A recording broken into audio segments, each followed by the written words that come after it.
Late 90s में या early 2000 में अगर आपके पापा सिर्फ अमीर होते तो आप मित्सुबिशी लैंसर या होंडा सिटी ले लेते, both of which are great cars. But अगर आपके पापा अमीर और पावरफुल दोनों होते तो वो अपने लिए लेते 2 टन की इंडियन टैग टाटा सफारी। मेरे हिसाब से इंडिया में रोड प्रेजेंस की लत सिर्फ इसी गाड़ी की वजह से हुई थी। Absolute bonkers weight, feature, suspension ने इसको एक सर्टिफाइड लेजेंड बना दिया। क्या आपको पता है सफारी में एक टाइम मर्सिडीज की इंजन आती थी और एक टाइम 460 ट्रक की इंजन आती थी। क्रेजी है ना? तो सीट बेल्ट लगाओ दोस्तों, टाटा सफारी की पूरी कहानी समझते हैं।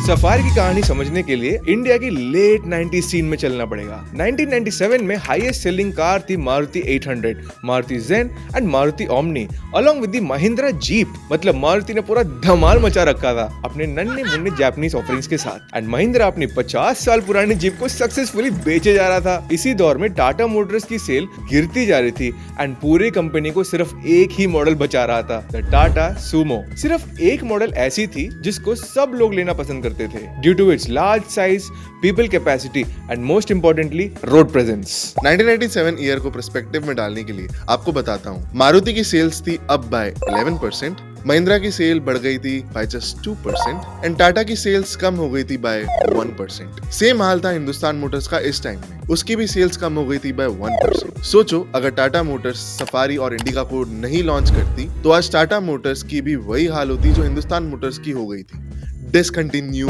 बट डिसकंटिन्यू तो कहीं से भी नहीं होने देते। आखिर टाटा मोटर्स के पास एक अनमोल रतन था जो हिंदुस्तान मोटर्स में नहीं था। 1995 से 1996 के बीच में मिस्टर रतन टाटा, जो उस टाइम के हेड थे ऑफ टाटा मोटर्स, उन्होंने एक ग्रुप ऑफ इंजीनियर्स असाइन किया कि भाई एक ऐसी एसयूवी डिजाइन करो जिसको देख के लोग बोलेंगे ये तो यूरोपियन है। एक ऐसी गाड़ी बनाओ जो सुमो की भी बाप हो। आप में से काफी लोग बोलेंगे भाई सीधी बात है, सुमो सबसे ज्यादा बिक रही थी तो एक बेटर सुमो बनाना तो ऑब्वियस सी बात है। बट डिसीजन उतना सिंपल नहीं था। रतन टाटा ने ऑलरेडी टाटा मोटर्स को टर्न अराउंड करने के लिए एंड मोस्ट इंपोर्टेंटली मारुति को टक्कर देने के लिए इंडिका पे ऑलरेडी बहुत सारे रिसोर्सेज लगा चुके थे। तो इनके पास मुश्किल से कुछ रिसोर्सेज एंड कुछ ही इंजीनियर्स अवेलेबल थे सफारी प्रोजेक्ट पे काम करने के लिए। तो ऐसी बड़ी प्रोजेक्ट उठाना एंड इतने कम टाइम में इंडिका के साथ साथ लॉन्च करना एक बहुत बड़ी रिस्क हो गई थी फॉर टाटा। रतन टाटा का एम था कि वो सफारी को एक हाई एंड कार की तरह मार्केट में लाएंगे ताकि लोग इंडिका को देख के ये ना बोलें कि टाटा भी सिर्फ एक स्मॉल कार मैन्युफैक्चरर हो गया है। सरल भाषा में they wanted a hello car,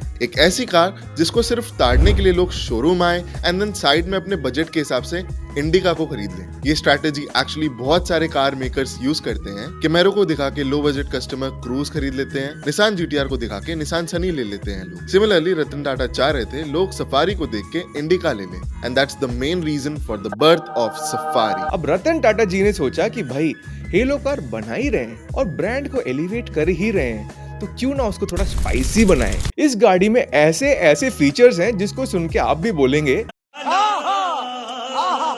जब इस गाड़ी के बारे में हमारी टीम रिसर्च कर रही थी हमारी भी कलेक्टिव होश उड़ गई थी। एक एक करके समझाता हूँ। फर्स्ट जेन सफारी में आती थी full 4x4 drive train, once again completely unnecessary क्योंकि उस टाइम में इंडिया में कोई भी ऐसी फैमिली कार थी ही नहीं जो अंदर से भी कंफर्टेबल थी और 4x4 ड्राइव ट्रेन के साथ भी आता था। जरा बाकी 4x4 ऑप्शंस को देखो, the Mahindra jeep and the Maruti Gypsy. And जो लोग इन गाड़ियों में बैठे हैं उनको पता है कि भाई बैक टूट जाती लंबे जर्नीज पे। तो टाटा सफारी में पहले दिन से ही डिसाइड कर लिया कि this will be a 4-wheel drive car with highway capability। इस टाइम में टाटा के पास था Sierra, Telco line and Sumo and तीनों के चेसेस थे only rear wheel drive. 4-wheel drive chassis को अनफॉर्चुनेटली बिल्कुल स्क्रैच से डिजाइन एंड इंजीनियर करना होगा just with some help from existing Sumo chassis. तो इन्होंने सिर्फ एक साल के अंदर एक न्यू फ्रेश 4x4 चेसेस बना दिया, ready to go into the upcoming Safari. And engine के लिए ज्यादा टाइम नहीं था इनके पास कि एक ब्रांड न्यू इंजन बनाए सिर्फ इस गाड़ी के लिए। तो उन्होंने टाइम कंस्ट्रेंट के चक्कर में एग्जिस्टिंग डीजल इंजन यूज किया। ये वही इंजन था जो टाटा टेल्को लाइन में यूज होता था, एक 2 litre Pozzo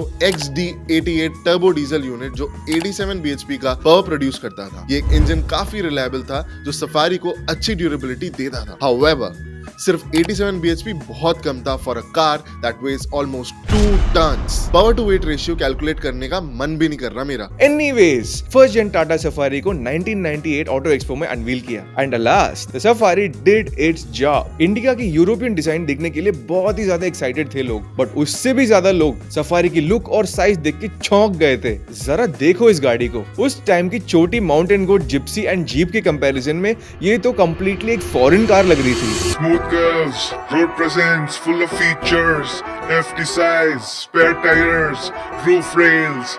I'm a 4x4 SUV.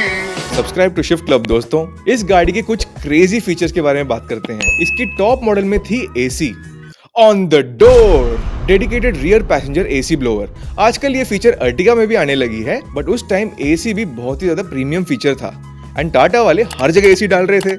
Most of the auto reviewers की माइंड इतनी ब्लो हो गई थी फीचर्स और ओवरऑल पैकेज से कि वो लो पावर डीजल इंजन की बुराई करना ऑलमोस्ट भूल ही गए। बॉनेट बड़ी थी बाकी कार्स के कंपैरिजन में due to the 4x4 chassis and the large engine bay. Dicky भी बहुत ज्यादा भारी थी due to the spare tyre on the dicky. तो इसको एक प्रीमियम और लग्जूरियस फील देने के लिए इन्होंने हाइड्रोलिक स्ट्रट्स दे दिया बॉनेट और डिक्की डोर्स में। ऐसी क्रेजी चीजें सिर्फ और सिर्फ मर्सिडीज की गाड़ियों में आती थी, आजकल की गाड़ियों में भी नहीं आते सब।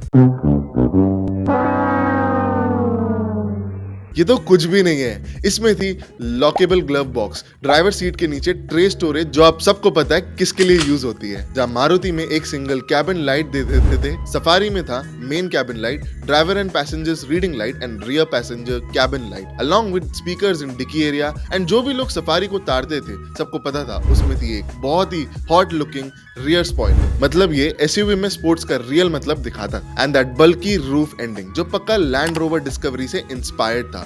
बाय द वे उस टाइम पे टाटा JLR को ओन नहीं करता था, तो क्या ये डिजाइन की चोरी थी? चोरी कह लो या इंस्पिरेशन कह लो, कुछ ही टाइम में सफारी एक स्टेटमेंट बन गई थी, एक status symbol of power and luxury, वो भी मेड इन इंडिया। 90s के 50% बच्चों को लैंसर पसंद थी, बाकी 50% को सिटी पसंद थी एंड 90% बच्चों को सफारी पसंद थी। इंडिया में सफारी के नाम सुनते ही लोग डेजर्ट सफारी या जंगल सफारी को याद नहीं करते, इस बड़ी और बल्कि एसयूवी को ही याद करते हैं। ये है इसकी इंपॉर्टेंस। लिटरली एक पूरे जनरेशन के लिए एसयूवी का रियल फेस था। सफारी थी इंडिया की पहली real 4 wheel drive SUV. Safari का लॉन्च था एक फ्रेश हवा का झोंका एंड छोटी कार्स के बाजार के बीच में एक ऐसी कार जो होम ग्रोन और फॉरेन दोनों एक साथ लगती थी, रिलेटिवली लो प्राइस में। 2002 तक सफारी की sleek lines, tall stands and roomy interiors ने एक एस्पिरेशनल एसयूवी ब्रांड बना दिया अपने आप को। Literally everyone wanted a safari, चाहे आप CEO हो, बिजनेसमैन हो, पॉलिटिशियन या local goonda, Safari was the car to have. ये टाटा के ट्रेड इन सी-सू-सा सिएरा 91, सुमो 94, सफारी 98 को कंप्लीट करता है। सफारी को एक वॉपिंग प्राइस पर लॉन्च किया गया था जो 1998 के हिसाब से काफी हाई थी एट 8.25 lakhs। उस समय पेट्रोल का दाम सिर्फ 23 रुपीस पर लीटर था, फिर भी लोगों ने सफारी को खरीदा और इसने एक नया बेंचमार्क सेट कर दिया।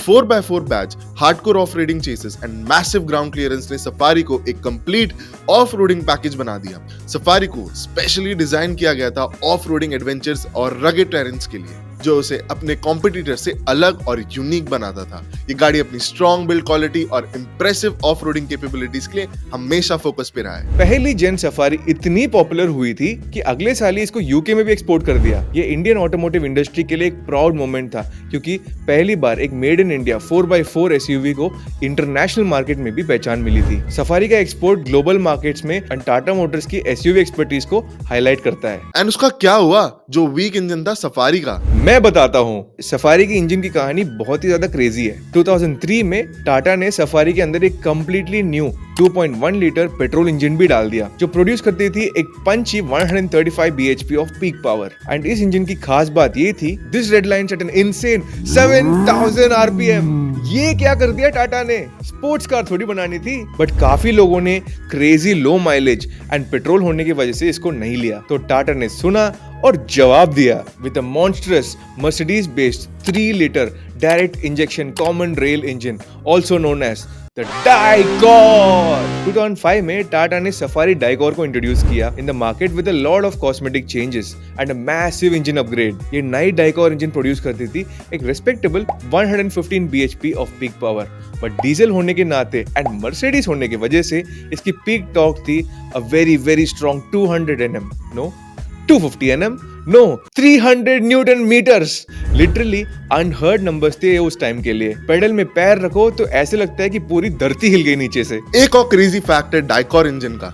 Same engine was used in the Tata 407 truck. सोचो आपके एसयूवी में ट्रक जैसा पुल है, क्योंकि लिटरली ट्रक का इंजन उठाकर इसमें डाल दिया है। 2007 में unfortunately foreign emissions regulations and India में बिग इंजन टैक्स के चक्कर में डाइकॉर 3 लीटर डिसकंटिन्यू हो गई। एक 2.2 लीटर फिएट इंजन से रिप्लेस हो गई थी, which was even more crazy.